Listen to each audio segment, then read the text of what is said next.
MP Vijayasai Reddy మాట్లాడుతున్నారు. Live లో చూద్దాం. ఒక అపూర్వమైనటువంటి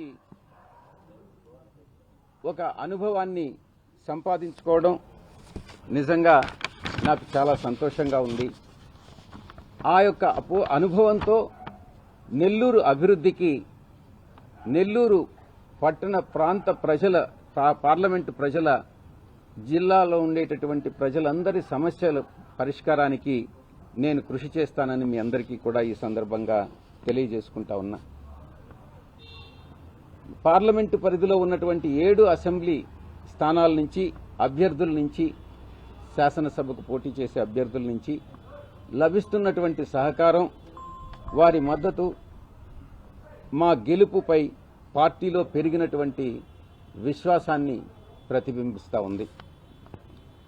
ఈ యొక్క జనాదరణ చూసి తెలుగుదేశం పార్టీకి చాలా కంటగింపుగా తయారు కావడం, అబద్దాల ప్రచారంతో అభాండాలన్నింటినీ కూడా వైఎస్ఆర్ కాంగ్రెస్ పార్టీ మీద వేస్తూ గెలవాలని చూస్తున్నటువంటి చంద్రబాబు టీడీపీకి ఎదురయ్యేది ఘోర పరాజయమేనన్నటువంటి విషయంలో ఎటువంటి సందేహము లేదు. ప్రచార సందర్భంగా పార్టీ నాయకులు కానీ, మా కార్యకర్తల్లో కానీ ఉరకలేస్తున్నటువంటి ఉత్సాహం, 2024లో పార్టీని గెలిపించుకుని శ్రీ జగన్మోహన్ రెడ్డి గారిని మరొక్కసారి ముఖ్యమంత్రి స్థానంలో చూడాలన్నటువంటి ఆకాంక్ష నిజంగా అభిలషణీయమైనటువంటిది అని నేను ఈ సందర్భంగా చెప్తా ఉన్నా.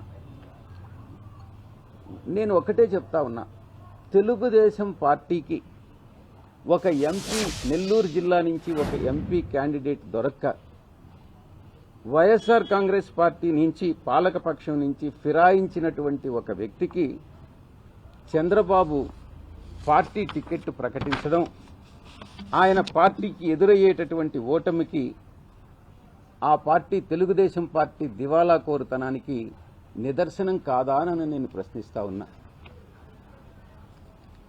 లోక్సభ అభ్యర్థికి, శాసనసభ స్థానాల మధ్య అభ్యర్థులకు మధ్య వైఎస్ఆర్ కాంగ్రెస్ పార్టీలో, పార్లమెంటు అభ్యర్థికి, అటు శాసనసభకు పోటీ చేస్తున్నటువంటి అభ్యర్థులకి మధ్యన సంఘీభావం, ఇప్పుడున్నటువంటి వైఎస్ఆర్ కాంగ్రెస్ పార్టీలో ఉన్నటువంటి సంఘీభావం, పరస్పర సహకారం వైఎస్ఆర్ కాంగ్రెస్ పార్టీ రాబోయేటటువంటి ఎన్నికల్లో ఒక ఘన సంకేతానికి, ఘన విజయానికి సంకేతంగా భావించవచ్చు అని నేను సందర్భంగా చెప్తా ఉన్నా.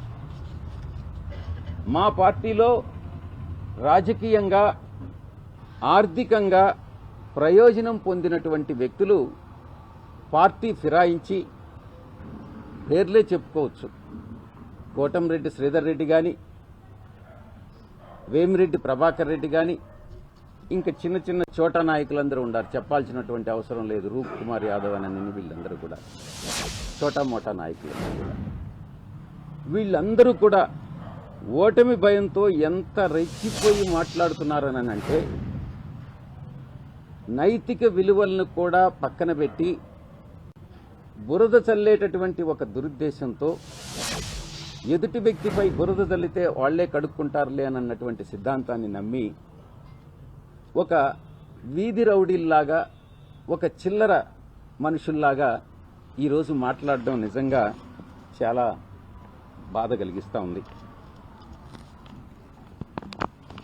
నిరాధారమైనటువంటి నిందారోపణలు, శాపనార్థాలతో వారినందరినీ కూడా పురికొల్పుతున్నటువంటి టీడీపీ నాయకత్వానికి ఓటమి తప్పదు అన్నటువంటి విషయం చాలా స్పష్టంగా తెలుసు.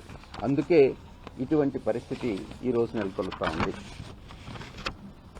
వారిలో మాట్లాడుతున్నప్పుడు కనపడుతున్నటువంటి అసూయ, ద్వేషం, రాజకీయ విద్వేషాలతో ఎన్నికల వాతావరణాన్ని ఈ వ్యక్తులందరూ కూడా చాలా కలుషితం చేస్తూ ఉన్నారు. ఏదో ఈ మధ్యన విశాఖపట్నంలో ఏదో సంధ్యాకు అంట, వారు